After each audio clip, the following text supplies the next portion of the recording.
ನಿನ್ನೆಯಿಂದ ರಾಜ್ಯದಲ್ಲಿ ಚುನಾವಣಾ ನೀತಿ ಸಂಹಿತೆ ಜಾರಿಯಲ್ಲಿದೆ. ಇದರ ಬೆನ್ನಲ್ಲೇ ಪೊಲೀಸರು ಫೀಲ್ಡ್ಗೆ ಇಳಿದಿದ್ದಾರೆ. ಕದ್ದು ಮುಚ್ಚಿ ಹಣ ಸಾಗಿಸುತ್ತಿದ್ದವರು, ಕಳ್ಳಾಟವಾಡೋಕೆ ಯತ್ನಿಸುತ್ತಿದ್ದವರು ಒಬ್ಬೊಬ್ಬರಾಗಿ ಈಗ ಸಿಕ್ಕಿ ಬೀಳ್ತಿದ್ದಾರೆ.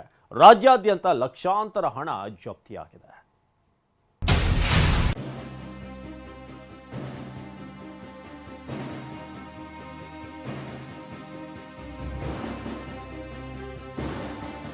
ಚೆಕ್ ಪೋಸ್ಟ್ಗಳು ತಲೆ ಎತ್ತಿವೆ. ಬಸ್ಸು, ಕಾರು, ಬೈಕು ಹೀಗೆ ಎಲ್ಲ ವಾಹನಗಳನ್ನು ಇಂಚಿಂಚು ಚಾಲಾಡ್ತಿದ್ದಾರೆ. ಚುನಾವಣಾ ನೀತಿ ಸಂಹಿತೆ ಬೆನ್ನಲ್ಲೇ ಪೊಲೀಸರು ಅಲರ್ಟ್ ಆಗಿದ್ದಾರೆ. ಅಕ್ರಮಕ್ಕೆ ಕಡಿವಾಣ ಹಾಕಲು ಹದ್ದಿನ ಕಣ್ಣಿಟ್ಟು ಕಾಯ್ತಿದ್ದಾರೆ.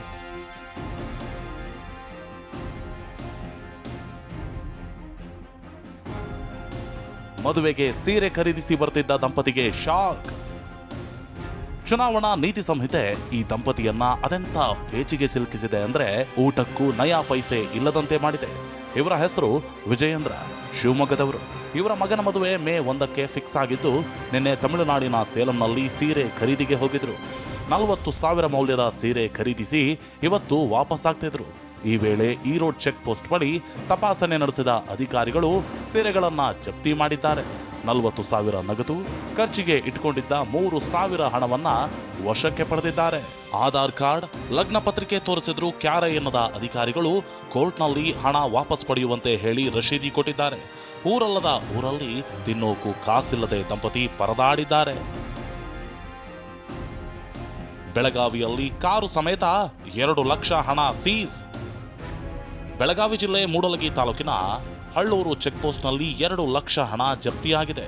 ದಾಖಲೆ ಇಲ್ಲದೆ ಗೋಣಿ ಚೀಲದಲ್ಲಿ ಹಣ ಸಾಗಿಸುತ್ತಿದ್ದ 4ರನ್ನ ಪೊಲೀಸರು ಬಂಧಿಸಿದ್ದಾರೆ. ಕಾರನ್ನು ಸೀಸ್ ಮಾಡಲಾಗಿದೆ. ಇನ್ನು ಬೆಳಗಾವಿ ಜಿಲ್ಲೆ ಗೋವಾ, ಮಹಾರಾಷ್ಟ್ರ ಜೊತೆ ಗಡಿ ಹಂಚಿಕೊಂಡಿದ್ದು 64 ಚೆಕ್ ಪೋಸ್ಟ್ಗಳನ್ನು ನಿರ್ಮಾಣ ಮಾಡಲಾಗಿದೆ. ಕೇಂದ್ರ ಮೀಸಲು ಪಡೆ, ಪೊಲೀಸರು, ಕಂದಾಯ ಇಲಾಖೆ, ಜಿಲ್ಲಾ ಪಂಚಾಯಿತಿ ಸಿಬ್ಬಂದಿ ಹದ್ದಿನ ಕಣ್ಣಿಟ್ಟಿದ್ದಾರೆ. ಚಿಕ್ಕೋಡಿ ವ್ಯಾಪ್ತಿಯಲ್ಲಿ 32 ಚೆಕ್ ಪೋಸ್ಟ್ ಹಾಕಲಾಗಿದೆ.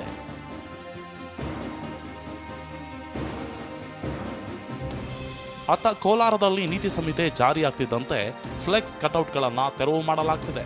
ಶ್ರೀನಿವಾಸಪುರ ತಾಲೂಕಿನ ಅಡ್ಗಲ್ ಗ್ರಾಮ ಪಂಚಾಯಿತಿ ಸಿಬ್ಬಂದಿ ಎಡವಟ್ಟು ಮಾಡಿಕೊಂಡಿದ್ದಾರೆ. ಕೇಸರಿ ಧ್ವಜ, ರಾಮನ ಫ್ಲೆಕ್ಸ್ ತೆರವು ಮಾಡಿ ಸ್ಮಶಾನದಲ್ಲಿ ಬೀಸಾಡಿದ್ದಾರೆ. ಇದನ್ನ ಖಂಡಿಸಿ ಗ್ರಾಮಸ್ಥರು ಆಕ್ರೋಶ ಹೊರಹಾಕಿದರು.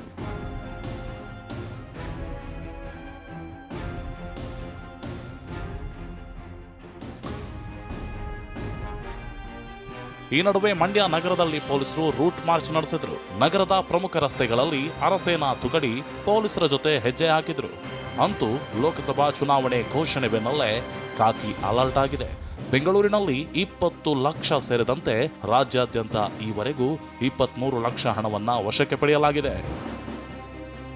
Bureau report, TV9.